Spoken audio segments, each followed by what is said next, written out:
वाणी अमृतमय सुन जिनकी होती ब्रह्म को धारती नील कीजे होती ब्रह्म को।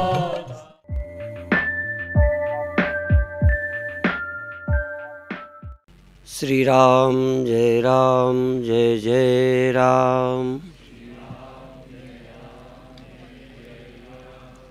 श्री राम जय जय राम। श्री राम जय जय राम। सच्चिदानंद भगवान की, सनातन धर्म की।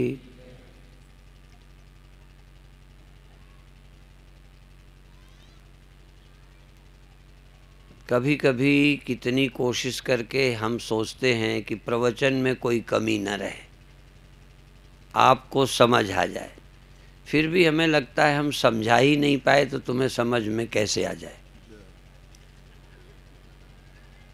बहुत बातें समझाते में छूट जाती हैं। जब एक बात बताते हैं तब जब प्रश्न पैदा होता है साधक के अंदर तो फिर उसका उत्तर बाद में दिमाग में आता है। पहले ही सब कुछ बता दें ये हमारी बुद्धि के बाहर है। एक दिन चर्चा हमने की कि बर्तन जो मिट्टी का बना है वो मिट्टी में ही मिल जाता है, मिट्टी में लीन हो जाता है। तो उन्होंने किसी साधक ने बाद में पूछा कि जब उसमें लीन हो जाता है तो जानने की क्या ज़रूरत है।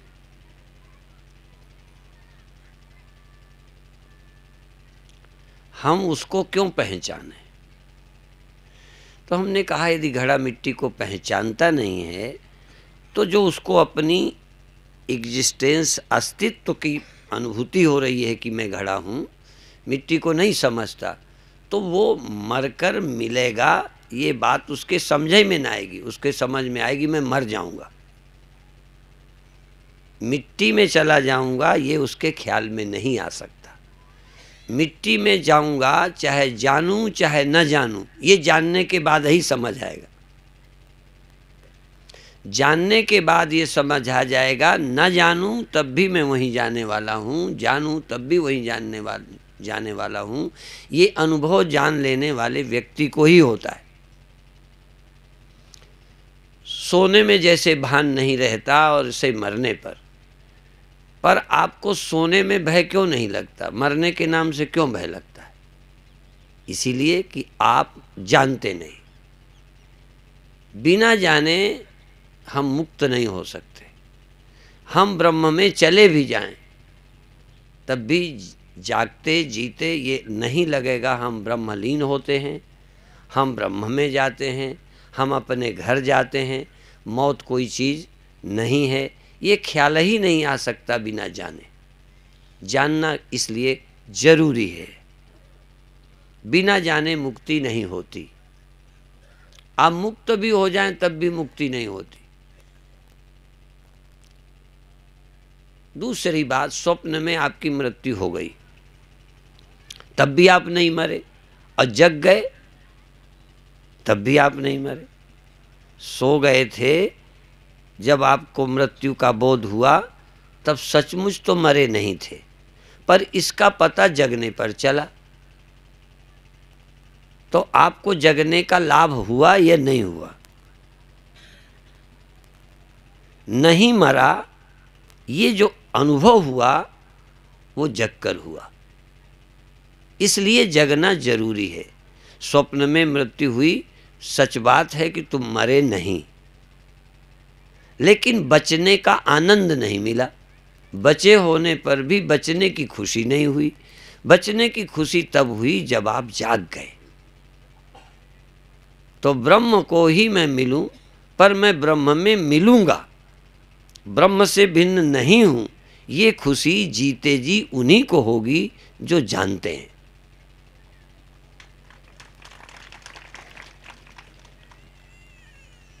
बाकी यदि बिना जाने मैं ब्रह्म में ही लीन हो जाऊंगा, इतना पता होता तो सब सुखी होते। यही समझना है कि तुम्हारा मृत्यु में भी तुम्हारी मृत्यु नहीं होती। अब कहो नहीं जाने तब भी नहीं मरेंगे, और जान जाए नहीं मरते तब भी नहीं मरेंगे, तो जानने की क्या जरूरत। नहीं जानेंगे कि हम नहीं मरेंगे तो आप मृत्यु से आक्रांत रहेंगे, मृत्यु से भयभीत रहेंगे। मरने के बाद भले ही तुम्हारी मृत्यु न हो, पर जीते जी तो मरते ही रहे। और हम कहते हैं जीते जी तुम मरने के अनुभव से मुक्त हो जाओ, मरने के बाद का ठेका मैं लिए लेता हूं। मरने के बाद मरने से बचाने का ठेका मेरा, पर जीते जी तुम मरने के भय से मुक्त हो जाओ, या जीते जी तुम्हें समझ हो जाए मेरी मृत्यु नहीं होती, बाद में चाहे तुम मर भी जाओ। बात तो इतनी गप लगा रहा हूं कि जीते जी मृत्यु का ख्याल तुम्हारी खोपड़ी में ना आए, ऐसा कोई समझ, ऐसा कोई सत्य, ऐसा कोई भ्रम, अरे भ्रम ही पैदा हो जाए, ऐसा कोई ज्ञान छोड़ो, ऐसा तुम्हें भ्रम हो जाए कि हम नहीं मरेंगे। यद्यपि इतना बड़ा भ्रम कि मैं नहीं मरूंगा, ये मुझे लगता है किसी को होता ही नहीं। मर जाऊंगा का तो भ्रम है, पर मैं नहीं मरूंगा ऐसा भ्रम किसी मूर्ख को नहीं हुआ। कोई ज्ञानी को भले लग जाए मैं नहीं मरूंगा, मेरी मृत्यु नहीं होती, ऐसा कोई शेख चिल्ली है जो दावे से कहे कि मैं नहीं मरूंगा, मेरी मृत्यु नहीं होती, मैं मरने वाला नहीं हूं। और मंच में बैठे शेख चिल्लियों की कोई मानता भी नहीं। हम रोज यही कहते हैं कि तुम मरते भी हो तो ये मान लो कि मैं नहीं मरूंगा। मान लो। अच्छा, ये कैसे मान लें? गप्पल मारते हो, हम नहीं मरेंगे, हम नहीं मरेंगे, ये समझाने पर तो समझते नहीं। अब बिना समझे कैसे मान लोगे? क्योंकि मानने के लिए कुछ तो समझ होनी चाहिए। और मैं मर जाऊंगा ये समझ में तुम्हें आ रहा है। क्यों समझ में आ रहा है? तुम आदमी हो, ये समझ में आ रहा है। फिर उदाहरण दूं, घड़े को ये समझ में आना स्वाभाविक है कि मैं नहीं रहूंगा, क्योंकि कई पड़ोसी घड़े नहीं रहे, कई कम उम्र के भी नहीं रहे, कई बने और तुरंत ही फूट गए, कई ज़्यादा दिन के बाद फूट गए। ऐसा अनुभव घड़े के सामने है, और खुद भी घड़ा है, इसलिए मर जाऊंगा ये समझ में आता है।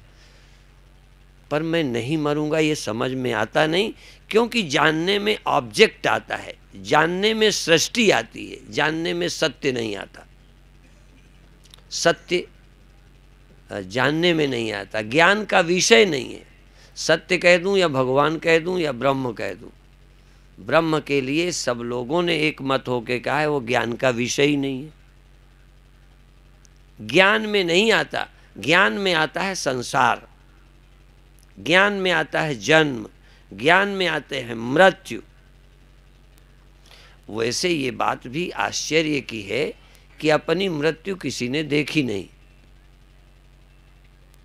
स्वीकार तो की है, और दूसरों की भी लाश देखी है। बोलना बंद हो गया, श्वास लेना बंद हो गया, उसमें कोई जो रहता था उसका क्या हुआ देखा आपने? उसके भीतर जो रहता था वो मरा है, क्या हुआ है, कहीं गया है, उसके विषय में थोड़ा भी ज्ञान है क्या हमको?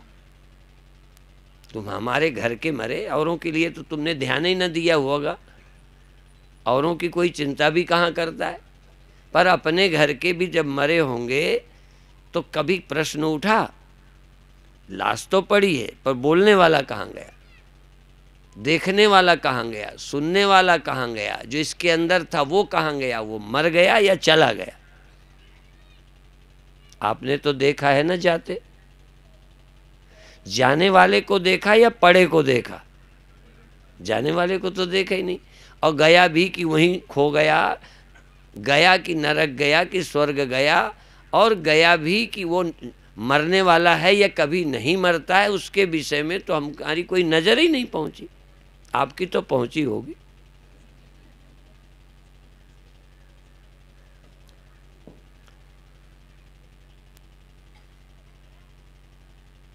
कभी कभी मैं प्रश्न उठाता हूं कि तुम खाट में पड़े आंखें बंद किए हो, ये सोया है या जागा? क्या दूसरा 100% जान सकता है? बहुत बार अंदाज सही निकल जाएगा।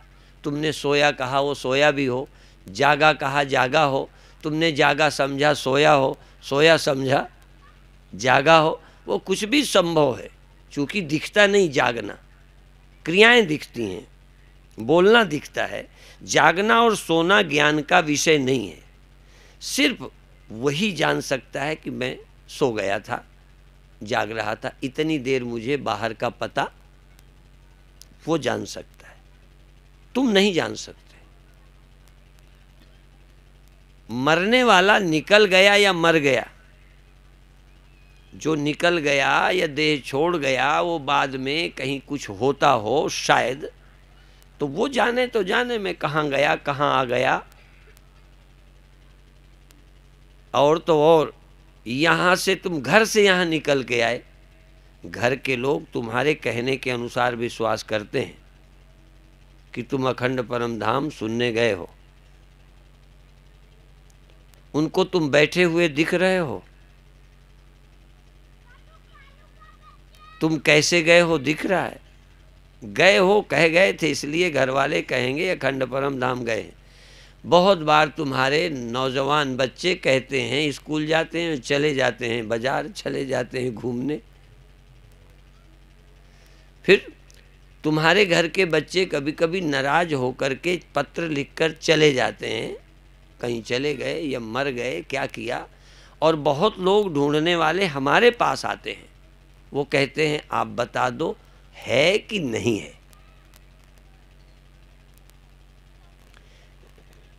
कहाँ है? ये दिखता है क्या? जो आंखों से दिख सकता है वो भी नहीं दिखता, दूर होने से, बीच में व्यवधान होने से। एक दीवार है, उधर कोई बैठा है, वो क्या कर रहा है, पढ़ रहा है, क्या कर रहा है, कि सो गया है, नहीं पता चलता। तो ये जो दिख जाने वाला है ये नहीं दिखता, भीतर वाला तो दिखता ही नहीं। भीतर वाले को तब तुम थोड़ा थोड़ा जानोगे कि आज मन नहीं लगा, आज मन ये सोचता रहा।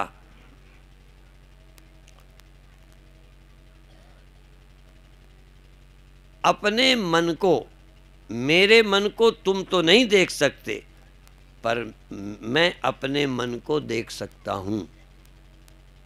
एक चीज है कि बाहर वाले को हम तुम एक दूसरे को देख सकते हैं। अब भीतर चले जाएं तो तुम्हारे भीतर को हम, हमारे भीतर को तुम नहीं देख सकते। जब मन को नहीं देख सकते तो मन को जो देखता है, तुम्हारे भीतर, तुम्हारे यहाँ मन अलग है, मन को जानने वाला है, मन वहाँ है, मन के जानने वाला है। ये जानने वाले को कौन जानेगा? लोग परमात्मा की परिभाषा करते हैं कि वो ज्ञान का विषय नहीं है। ज्ञान का विषय है संसार, ज्ञान का विषय है इंद्रियां, ज्ञान का विषय है मन, ज्ञान का विषय है अहंकार। अहम पैदा होता है, अहम सो जाता है। अहंकार जगता और सोता है, बुद्धि में यह अहंकार होता है, लेकिन इसका साक्षी आत्मा कब पैदा हुआ, कब सोया और कब किसी के जानने में आया, वह सबको जानता है। कभी गहराई से चलें कि आत्मा जाना नहीं जाता, ब्रह्म जाना नहीं जाता, जाना नहीं जाता, जानता है। जाना गया बाहर का सब कुछ, जानी गई इंद्रियां क्या जानी गई? कम कम दिखने लगा है। कई बूढ़ों को कम दिखने लगा। ये कम दिखना देखा कि नहीं? कम दिखना पता चला कि नहीं? यदि भीतर चेतन न होता तो कम दिखना। मुर्दे को न दिखने का पता चलता होगा कि अब मुझे नहीं दिखता। आंखों की कमजोरी का पता, कानों के बहरेपन का पता, कम सुनाई देने का पता, भीतर कोई है जो जानता है। यहां तक याददाश्त कम हो गई, समझ कमजोर हो गई, सोचने की क्षमता नहीं रही, बोलने की क्षमता, चलने की क्षमता कम हो गई। कोई भीतर जानता है। यहाँ एक चक्कर पड़ता है। तुम लोगों को लगता क्या है, यदि सब कमजोर पड़ गए तो आत्मा है भी तो क्या करें? आत्मा का विषय ये आता है, आत्मा का क्या लाभ? काम तो जो चलते थे शरीर से, अंगों से, वो इंद्रियां कमजोर पड़ गईं। हाँ, क्या लाभ है मैं बताता हूँ। ये नहीं रहेंगे, ये कमजोर पड़ जाएंगे, एक दिन बिल्कुल ही छोड़ जाएंगे, लेकिन तुम रहते हो, ये अनुभव आपको मरने से बचाएगा। देखते समय काम तो नहीं आया, आंख कमजोर है, हम चैतन्य हैं, देखने वाले हैं, इसका क्या लाभ? यही प्रश्न उठता है ना। हम अंधे हो गए, कहते तुम चेतन हो, तुम अंधे नहीं हो, तुम बहरे नहीं हो, तुम मूर्ख नहीं हो। ये मूर्खता बुद्धि में है। तो आप कहोगे इससे क्या लाभ? हम मानते हैं कि मूर्ख नहीं है। भाई तुम्हें लाभ क्या है? हीन भावना नहीं आएगी और क्या लाभ है? जिस हीन भावना को, जिस कमी के लिए धनी बनते हो, पड़े पड़े मर जाते हो, ईर्षा द्वेष करते हो, कमी का अनुभव करते हो, हीन भावना, सुपीरियरिटी कॉम्प्लेक्स, छोटे होने की और बड़े होने की जो भावना है, जो आपको सताती रहती है, इससे मुक्त हो जाओगे यदि तुम जान जाओगे कि हम वो हैं जिसमें न्यूनता अधिकता होती ही नहीं। आपको मालूम नहीं है कि ब्रह्म जानने का क्या लाभ है। आप आदमी हो तो बूढ़े हो जाओगे, सुंदर हो। आप आदमी नहीं हो, तुमसे ज्यादा सुंदर कौन है? तुम कम सुंदर कैसे हो गए? देह ही नहीं हो तुम। ये जो आपके अंदर भावनाएं बनती हैं, जिसका दुख सुख तुम्हें होता है, इस दुख सुख से मुक्त होने का उपाय है कि तुम निर्विकार हो, तुम देह ही नहीं हो, तुम मन ही नहीं हो, तुम इंद्रिय ही नहीं हो। यहाँ तक पापी होने का दुख तुम्हें पकड़ लेता है और पुण्यात्मा होने का अहंकार पकड़ लेता है। और जब जान जाओगे मैं करता ही नहीं हूं, तो पापी कैसे हो गया? करता ही नहीं हूं तो पुण्यात्मा कैसे हो गया? तो फिर ये दो तरह की जो कॉम्प्लेक्स है ग्रंथि, ये कैसे पैदा हो जाएगी? इसलिए भिद्यते हृदय ग्रंथि, छिद्यन्ते सर्व संशया, क्षीयन्ते चास्य कर्माणि, तस्मिन् दृष्टे परावर। उस परावर पर ब्रह्म का आत्म रूप से, क्योंकि तस्मिन् दृष्टे परावरे, उस परावर को देख लेने पर, एक तरफ कहते वो देखा नहीं जाता, तो उस परावर के देख लेने का मतलब क्या है? वह परब्रह्म चैतन्य न जानने में आता है न अनजान है, बल्कि उससे ही सब जानने में आता है। और जिससे सब जानने में आता है वो अंदर मैं रूप से चैतन्य विद्यमान है, वो अपरोक्ष है, जानने में नहीं आता फिर भी जान रहा है। और वो मैं ही हूँ, मेरे से पृथक नहीं। मैं माने देह नहीं। बस गड़बड़ ये होगी, तुम वहीं बैठे सुन रहे हो, तुम इस मिट्टी के लोंदे से ऊपर उठते ही नहीं हो, तुम इंद्रियां भी नहीं, तुम मन भी नहीं मानते हो। कभी जानते हो कि तुम कौन हो? इस जानने का लाभ ये होगा कि तुम चैतन्य हो। और ये जग जाना सो जाना भी बुद्धि, तुम कभी जगते सोते नहीं हो, तुम आए और गए ही नहीं हो, आते जाते ही नहीं हो, फिर मर जाओगे, चले जाओगे, ये प्रश्न ही गलत है। इतनी भ्रांतियों से छूट जाओगे, आत्मबोध का ये लाभ है।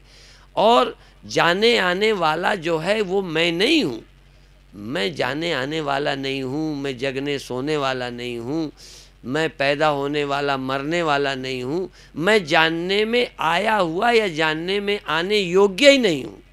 मैं तो बोध स्वरूप हूँ, मैं जाना नहीं जाता, फिर भी मैं बोध रूप चैतन्य रूप हूँ, मैं चिद तत्व हूँ। ऐसा जानकर मैं चिद तत्व हूँ, दीनता हीनता सारी ग्रंथियाँ समाप्त होती हैं। इसलिए कहा था विद्यते हृदय ग्रंथि छिद्यन्ते सर्व संशया क्षीयन्ते सर्व कर्माणि तस्मिन् दृष्टे परावरे।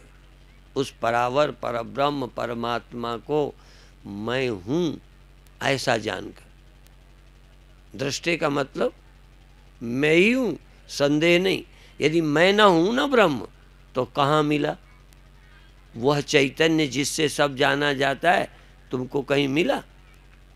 और यदि जानने में आया तो संसार होगा, जड़ होगा, मिथ्या होगा, जो जानने में आया। और जानने में आया नहीं तो संदेह होगा, है भी कि कहीं ना कहीं शक होगा, पता नहीं, सुना तो है, ग्रंथों में तो है, अब वो मिल गया। कहाँ मिल गया? सब में रहता था, अपने में मिल गया।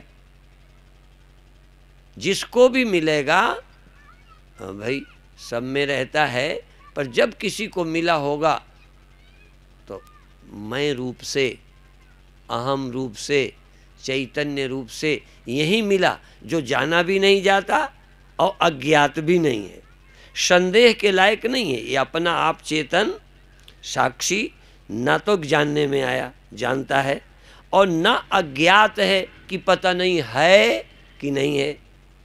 स्वप्नों का साक्षी है कि नहीं है? स्वप्न जब हुए तो चेतन था कि नहीं था? इसमें आपको शक है थोड़ा? बोलो। स्वप्न जब हुए, अच्छा मौत जब हुई स्वप्न में, जागकर तुम्हें शक है कि उस समय में मर तो नहीं गया था? दुविधा है क्या? बोलो। कहीं इतना अनजान नहीं है कि स्वप्न में मैं मर गया था या नहीं मरा था, इसका निर्णय बोलो। शक है थोड़ा सा? उस समय जो तुमने देखा, वो तो हम भी मानते हैं कि तुमने अपने को मर गया देखा। क्यों देखा अपने को मर गया? क्योंकि अपने को आपने देह माना और उसको सांप ने डस लिया, छत से गिर गया, वो मर गया, लाश जला दी, तुमने देखा मर गया, मैं मर गया। अब चूंकि मैं कहा था तो मर गया कहना ही पड़ेगा।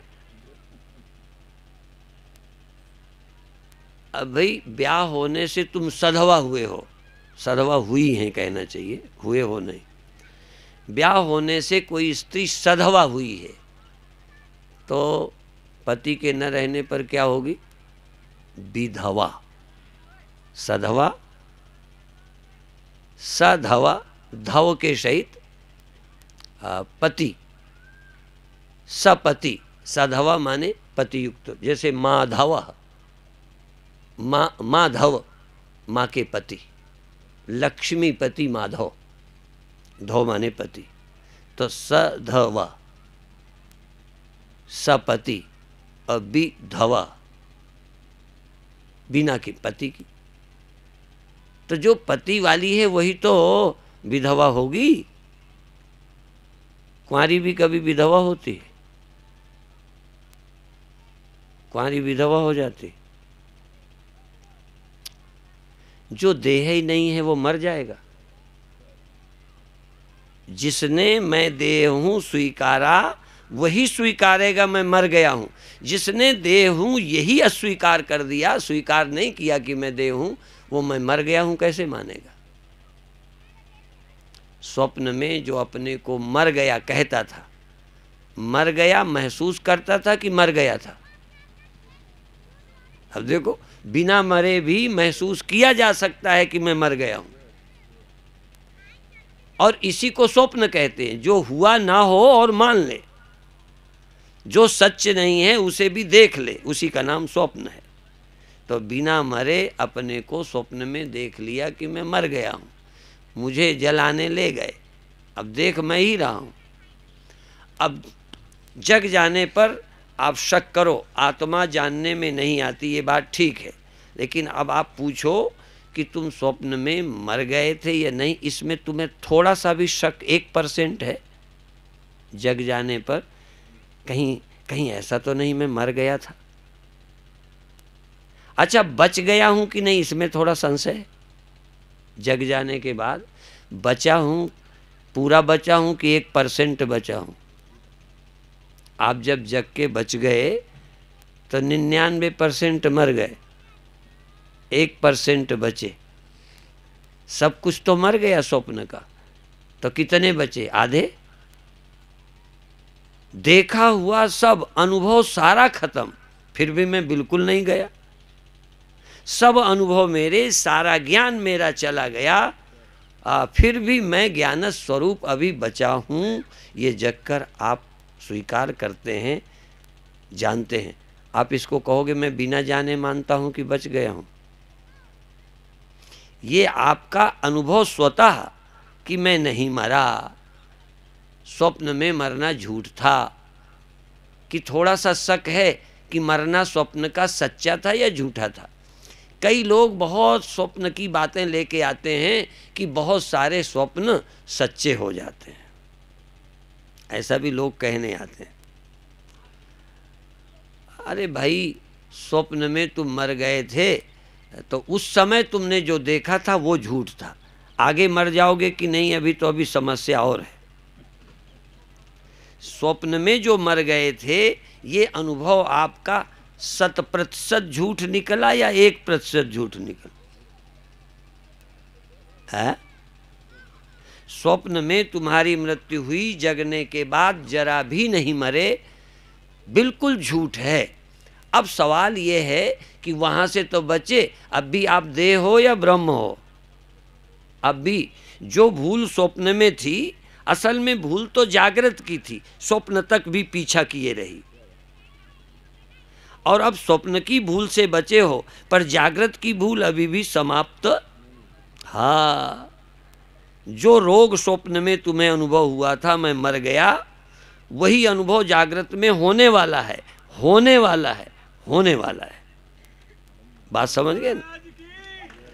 जागृत में ये अनुभव होने वाला है। अभी सोचते हो मर जाऊंगा, और उस समय कहोगे मर रहा हूं, कह पाओ या ना कह पाओ, नहीं समझ में आए। कह पाओ या ना कह पाओ घर वालों को। कई लोग थोड़ा पहले बताते थे कि अब मैं बचूंगा नहीं, कई ये भी नहीं कह पाएंगे, पर उस समय जानेंगे कि मैं मर रहा हूं। उस समय भी शरीर छूट रहा होगा कि मर रहे होंगे? हाँ, उस समय भी मर नहीं रहे होंगे, पर मूर्ख आदमी उस समय यही देखेगा मैं मर रहा हूं। अब कोई आ जाए बचाने, अब कौन आ जाए बचाने? तू बचे बचे को कौन बचावे? तू बचा बचाया है, पर इतना मूर्ख कि बचा बचाया तुझे दिखता नहीं। जो छूट रहा है, जो मैं जिसको अभी तक बना रखा था, मैं, तभी कहते इस मैं पर, इस मैं रूपी बकरे पर छुरी चलने वाली है। अब कई बार मैं ब्रह्म हूं, मैं चेतन हूं, इसको भी कहते हैं मैं कहने वाले पे छुरी चलेगी, बकरे की तरह कटेंगे। अरे मैं देह कहने वाले के बकरे के ऊपर चलेगी कि मैं चेतन ब्रह्म हूं कहने वाले पे छुरी चलेगी? कथावाचक तो रटी रटाई बात दोहरा देते हैं, ये मैं कहने वाले, ये मैं कहने वाले। हाय हाय हाय, क्या मैं कहने वाले पे छुरी चलेगी? कौन मैं कहने वाला मरेगा? जो आत्मा होते हुए देह को मैं कहेगा, वो अविनाशी होता हुआ भी मरेगा, ब्रह्म होता हुआ भी मरेगा। अविनाशी आत्मा होता हुआ मरेगा, अविनाशी ब्रह्म होता हुआ भी जीव मानेगा तो आएगा और जाएगा। आना जाना उसे मालूम पड़ेगा, कोई क्या करे, रोक कौन लेगा? देह को मैं मानने वाला मरेगा नहीं तो और होगा क्या? और आत्मा को मैं रूप से जानने वाला कैसे मर जाएगा? ये मामला काल्पनिक नहीं है।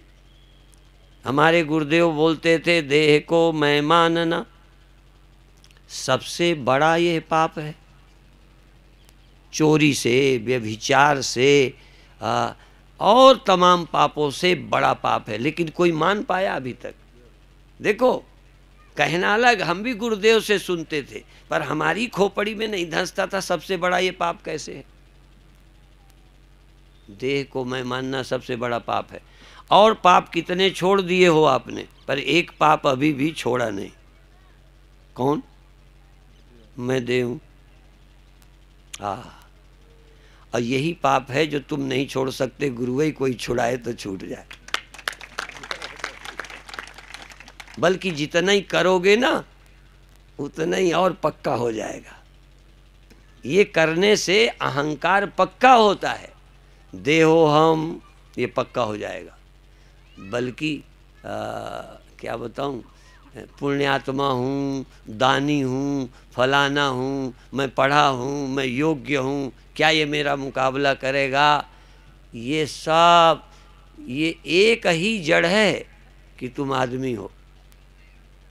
सब पापों की जड़, सब अनर्थों की जड़ कि तुम आत्मा नहीं हो, शरीर हो।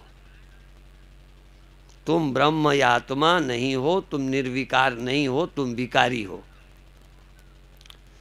तुम अकर्ता नहीं हो, कर्ता हो। तुम चेतन आत्मा नहीं हो, आदमी हो, मन हो, इंद्रियां हो। ये जो अनुभव है यही पाप की जड़ है। यही ईर्षा कराती है, यही मौत दिखाती है, यही डरवाती है, यही धमकाती है, यही दुखी करती। एक यही पाप है जो तुम्हें दुखी किए है। इसलिए देह को मैं मानना सबसे बड़ा यह पाप है। सब पाप इसके पुत्र हैं, सब पाप इसके पुत्र हैं, इससे पैदा हुए हैं, इस अभिमान से। डर, अपने बचने के लिए दूसरे को मार डालो, अपने धनी होने के लिए चोरी करो, अपने सुख के लिए व्यभिचारी बनो, अपने सुख के लिए जो नहीं करना सब कुछ किया। और आप ब्रह्म के अलावा कुछ और बने बैठे हो, तभी सुखी होना है। ब्रह्म को कहाँ से सुख चाहिए? ब्रह्म को बचने के लिए क्या करना है? आत्मा को बचने के लिए किसको मारना पड़ेगा? आत्मा को सुखी होने के लिए किसका शोषण? जब तुम आत्मा को भूलते हो, अब भूलते इसलिए कहता हूं, सच तो ये कि तुम जब से आत्मा को भूले हो, कब से? अनादिकाल से। तब से बराबर ये पाप, अन्य पाप होते रहते, एक पाप परमानेंट है।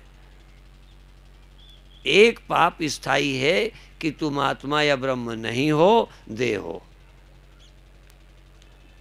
और ये पाप दूर करने का आपका इरादा भी नहीं है। चोरी छोड़ने का तो है थोड़ा थोड़ा, शराब छोड़ने का इरादा बन जाता है, कभी कभी व्यभिचारियों को व्यभिचार छोड़ने का भी मन बनता है, ग्लानि हो जाती है, पर मैं देह हूँ ये अभिमान छोड़ने का मन ही नहीं करता, बल्कि इसको मैं बना के इस बकरे को पाले रहने का मन करता। अज्ञान और विपरीत अहंकार, अज्ञान और विपरीत ज्ञान, इस दो को आप नहीं हटा रहे, बल्कि विपरीत ज्ञान के समय जो दुख भय चिंता आती है उसको हटाने की चेष्टा कर रहे हो।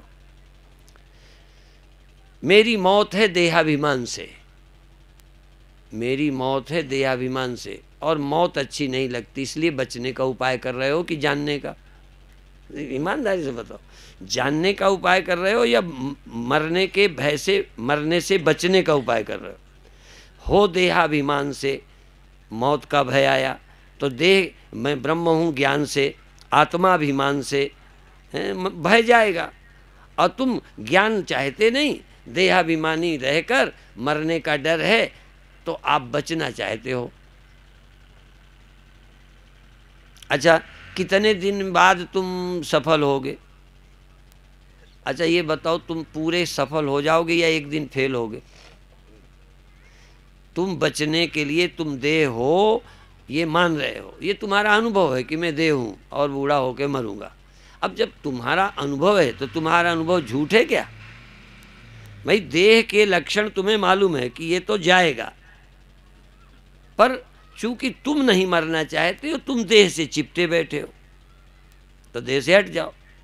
एक महात्मा जी थे, रोड से निकले और गली से ऊपर वाले ने कूड़ा फेंका तो महात्मा जी गुस्सा हुए, तो ऊपर किसी देवी ने कहा, महात्मा जी जब नाली के सामने खड़े होगे तो यहाँ के बाथरूम का पानी पड़ेगा, यहाँ का कचरा पड़ेगा, आप अलग खड़े हो जाओ, नहीं पड़ेगा।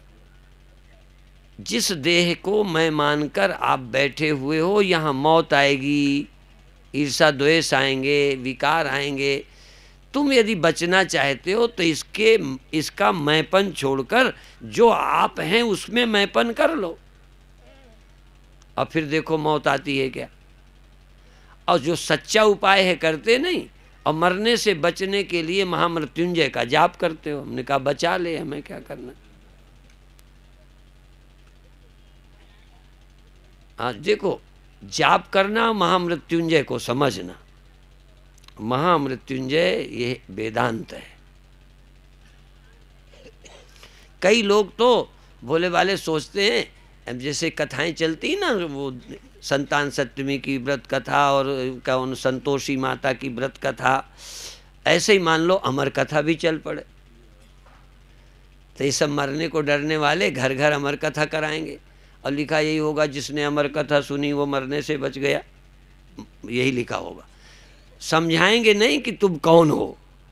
अमर कथा चल पड़ेगी, जो इसे सुनेगा वो मृत्यु से मुक्त हो जाएगा, जो ये कथा सुनेगा उसका ये हो जाएगा, वो सब दुखों से छूट जाएगा, उसका आवागमन चला जाएगा। ये सारा महत्व ही वर्णन करोगे कि कैसे अमर हो जाएंगे। अमर कथा है क्या? कहने लगे अमर कथा का महात्म्य सुनाएंगे। अमर कथा तो जब कोई पूछेगा तब सुनाएंगे, नहीं तो महात्म्य ही महात्म्य सुनाएंगे।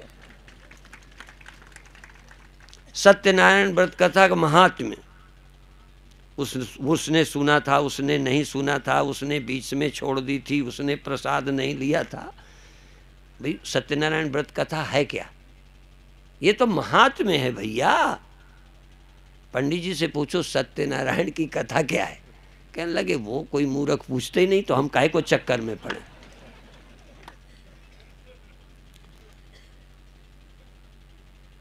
तुमको दुख से मुक्त होने वाली कथा में रुचि नहीं है। तुम तो कहते हो हमारा आशीर्वाद दे दो, मरने से छुट्टी हो जाए, और बताओ कहाँ चले जाएं, तीर्थ यात्रा करी आए तो मरने से बच जाएं। अब बताओ, देह मैं मानकर तुम तीर्थ यात्रा करो तो मरोगे नहीं। भाई मूर्खता की भी कोई हद नहीं मुझे लगता है। लोग कहते हैं मूर्खता की हद, मूर्खता ही की हद नहीं और सबकी हद है। ये बेहद मूर्खता है। इस आत्मा की कथा को, अमर कथा को जो सुनता है वो फिर नहीं मरता।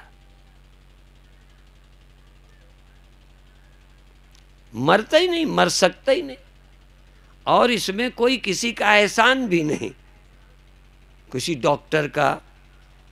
और देखो कोई भी एहसान लायक नहीं है, चाहे जितना कोशिश करो, अंत में एहसान फरामोश होना पड़ेगा। क्या और कहोगे आजकल डॉक्टरों को बड़ा खतरा है, विदेशों में तो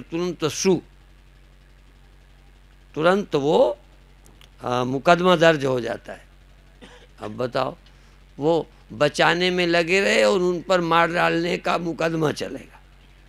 और तो समझदार डॉक्टर पहले ही कहो वापस कर दें, नहीं लिखवा लेते हैं, नहीं तो बचाने के मुकदमे कम, मार डालने के मुकदमे डॉक्टरों पर ज़्यादा चल सकते हैं। और हर बीमार का अंत में मरने का ही केस बनेगा। वो तो भले घर में आके बना तो कह दो इनकी दवा फायदा नहीं कि बेकार ठगते रहे। अच्छा, मरने से बचाने की दवा किसी डॉक्टर के पास मिली है? अच्छा, किसी साधु महात्मा ने तुम्हें मरने से बचाने का, तुम देह हो और किसी गुरु ने मरने न दिया हो, मैं उसका चेला बनूंगा। कोई भी गुरु लेके आ जाए, बिना आत्मज्ञान के उसके दिमाग से तुम नहीं मरोगे ये आश्वासन दे के बचा के दिखा दे, तो वो गुरु हम चेला। और नहीं तो फिर हम गुरु बने बनाए हैं, तुम बनाओ चाहे ना बनाओ। तुम्हारे बनाने से हम गुरु बनेंगे? बताओ, तुम्हारी थोड़ी बहुत अकल हो तो बना लो, और नहीं तो जिसको बनाना है बनाए रहो, मरते रहो। ब्रह्म ज्ञान देने के अलावा तुम्हें मृत्यु भय को हटाने वाला तुम नहीं मरोगे ये ख्याल में ला दे। आहा, ख्याल में भी नहीं ला सकेगा, बचाना तो दूर। फिर भी कई मूर्ख ऐसे गुरुओं के चक्कर में पड़े हुए हैं कि वो बचा लेंगे, वो मरने से बचा लेंगे कि तुम मरते ही नहीं हो, तुम मरते नहीं हो और तुम आने जाने वाले हो कि नहीं। अब कई ध्यान करते हैं और मूलाधार से आत्मा को सहस्रार में ले जाते हैं। अब बताओ, आत्मा व्यापक है, ऊपर कैसे ले गए मूर्ख? व्यापक को तुम ऊपर कैसे ले गए? एक ख्याल है तुम्हारा, तुम आत्मा को ऊपर ले गए, फिर आत्मा को शरीर के ऊपर कोई 7 तक ले गया, कोई 14 चक्रों तक ले गया, 7 भीतर 7 शरीर के बाहर ले जाओ तुम। आत्मा कोई चलने वाली जाने वाली चीज भी है क्या? फिर भी चलते हैं। दुनिया में जब गंजेड़ी चल रहे, भंगेड़ी चल रहे, नशेड़ी चल रहे, इनकी दुकानें चलती हैं तो अन्य कथाकारों की क्यों नहीं चलेगी? चलने को तो चलेगी, पर तुम तो समझदार बनो, तुम उन दुकानों में कहाँ भटक रहे हो जिनको खुद ही मार्ग नहीं पता। इस आत्मा की वास्तविकता को जानना, इस आत्मा की वास्तविकता को समझना, तुम कौन हो। और मैं ही एक ऐसा हूं जो ज्ञान का विषय भी नहीं हूं और अज्ञात भी नहीं हूं। फिर समझो, मैं ज्ञान का विषय भी नहीं, ज्ञान का विषय और सब कोई है, मैं नहीं, और ज्ञान का अविषय अर्थात अज्ञात, अज्ञात भी नहीं हूं, क्योंकि मुझे मेरे होने का पता है। मैं संदिग्ध नहीं हूं, संदिग्ध ब्रह्म हो सकता है। मेरे से अलग यदि कोई ब्रह्म है तो वो संदिग्ध हो सकता है, मेरे से भिन्न कोई प्रभु है तो वो संदिग्ध हो सकता है, विवाद का विषय हो सकता है, पर मैं संदिग्ध हो ही नहीं सकता और ज्ञान का विषय भी नहीं हूं। ज्ञान का विषय नहीं हूं, इसलिए संसार जड़ पदार्थ मैं नहीं हूं, और मैं हूं, मैं इनका साक्षी हूं, मुझे पता है मैं साक्षी हूं। मैं अज्ञात कैसे हो सकता हूं? मुझे मेरे होने के लिए किसी और की सबूत की? यदि मेरे से ब्रह्म अलग कोई है तो उसके होने का सबूत क्या है? तुमने जाना नहीं, तुम्हारे जानने में आया नहीं, तो सिर्फ माना ही है।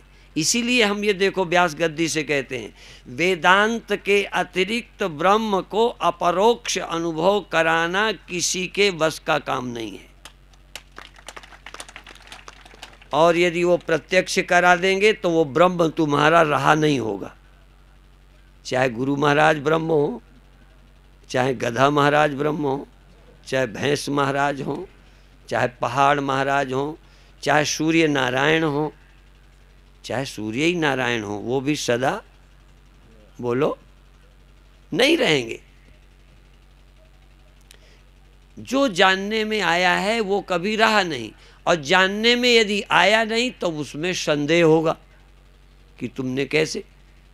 मेरे गुरुदेव कहते थे, कुकर सा भूषत फिरे, सुनी सुनाई बात, सुनी सुनाई बात कुकर की तरह भों भों। कुकर सुनी सुनाई बात जानते हो कैसे बोलता है? एक कुत्ता उधर बोल दे तो इधर वाला उधर वाला उधर वाला, देखा होगा तुम्हारे अड़ोस पड़ोस में तो होंगे, वो सब भौंकने लगते हैं एक ही बात। फिर वो भौंकना चाहे सोहम ही सोहम हो, जो बिना समझे भौंकता है वो कुत्ता ही है। सुनी सुनाई बात भौंकना शुरू, जानने की कोशिश नहीं करते। जो कोई जान लेता है वो सब भ्रमों से मुक्त हो जाता है। उसे मुक्त होने के लिए फिर किसी की कृपा की, मुक्त होने के पहले ईश्वर कृपा मनुष्य का शरीर दे, ईश्वर कृपा हो तो गुरु मिला दे, ईश्वर कृपा हो तो भैया थोड़ा तुम्हें भी सुनने की रुचि पैदा करा दे, और बड़ी महिमा है उसकी।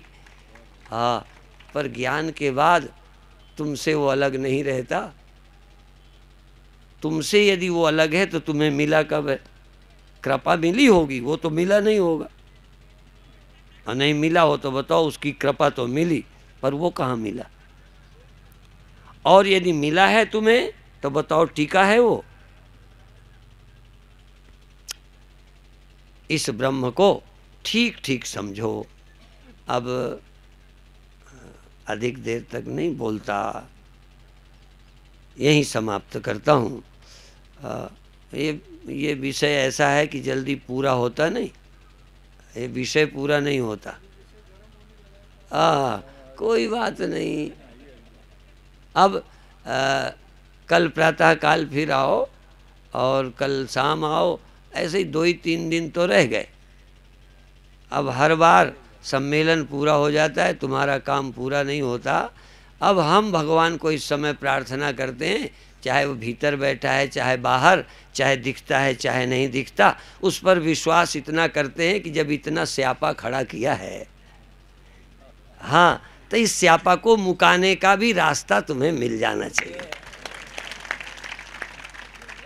जब इतना ये सब खड़ा कर रखा है तो इससे छुटकारा कैसे हो, ये तुम्हारे अंदर जिज्ञासा पैदा हो जाए और कोई मार्गदर्शन मिल जाए कि तुम समझ सको कि ये जो मैं चैतन्य हूँ, न ज्ञात हूँ न अज्ञात हूँ, साक्षात चैतन्य अपरोक्ष ब्रह्म स्वरूप हूँ।